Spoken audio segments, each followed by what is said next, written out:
this to the Worshipful Master of Memorial Masonic Lodge, number 90, Worshipful Master Alexander J. Daos, who was here a while ago, to our Deputy Supreme Royal Matrons to Ireland, Honored Lady Marita Dones III, Honored Lady Marietta Mendoza Recomenda, to our past Grand Royal Matron, my ninang, Honored Lady Elenita Alfonso, to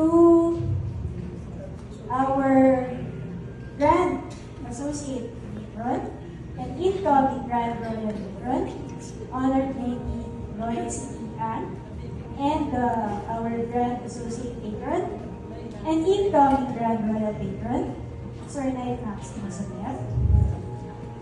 To other dignitaries in the floor, honored ladies and Sir Knights, family, friends, and guests, pleasant good afternoon to all.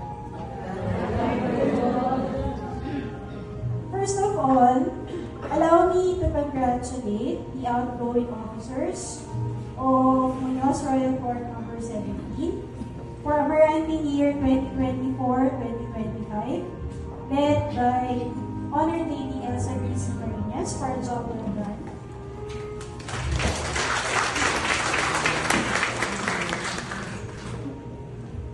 As a background, I became an Amaran during the time of Honored Lady Edovias Aniceto.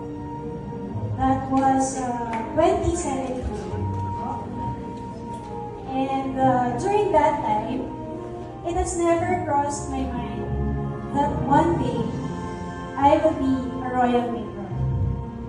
But here I am, standing in front of you as one of the youngest, if not the youngest, royal matron of Muñoz Royal Court number 7. I'm only 35. And single.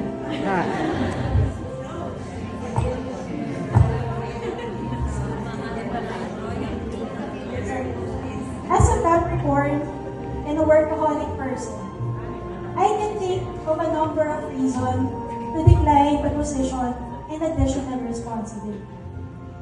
But I can also think of a few good ones to accept and embrace it.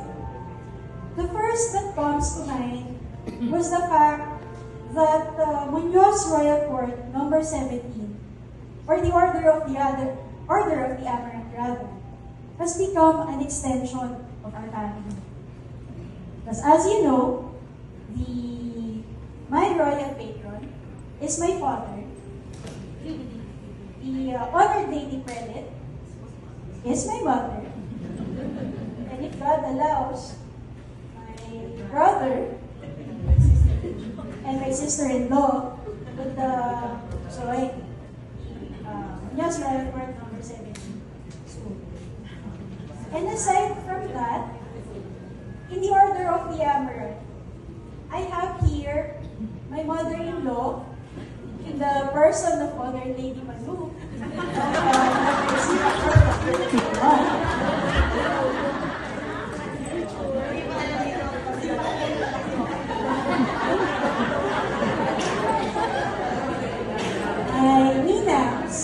Ninams, the person of Honored Lady Alfonso, my OG Ninams, Ninita B. Alfonso, and Honored Lady Lynn, and a new recruit for our entourage, our new recruit Nina, Honored Lady Wesley Camp.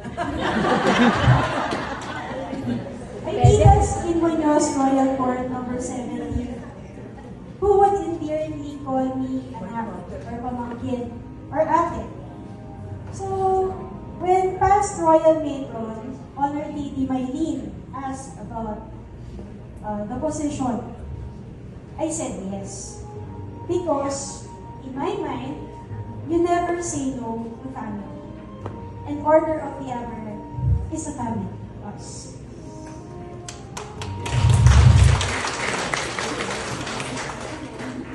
But really, I am here today as an Amaranth and as a royal matron Because of my mother, the Honored Lady Premier.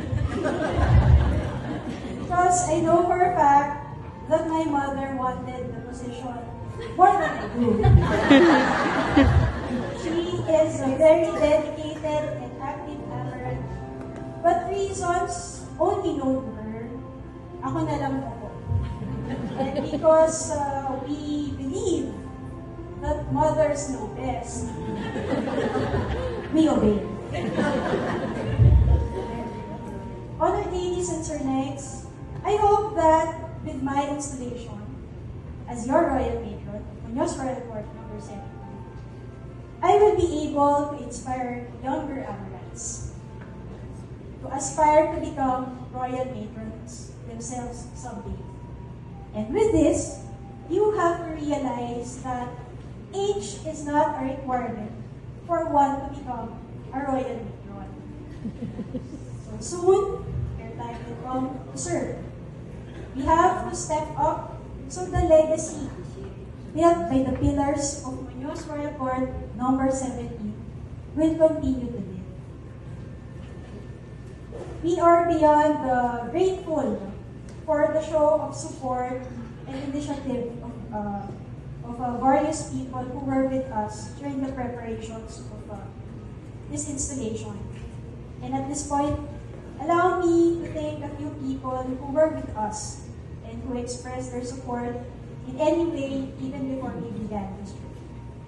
To our Honorable City Mayor, Honored Lady Baby Army El Lazaro, and to our City Vice Mayor who were with us a while ago, who generously sponsored the dinner for tonight. So thank you very much.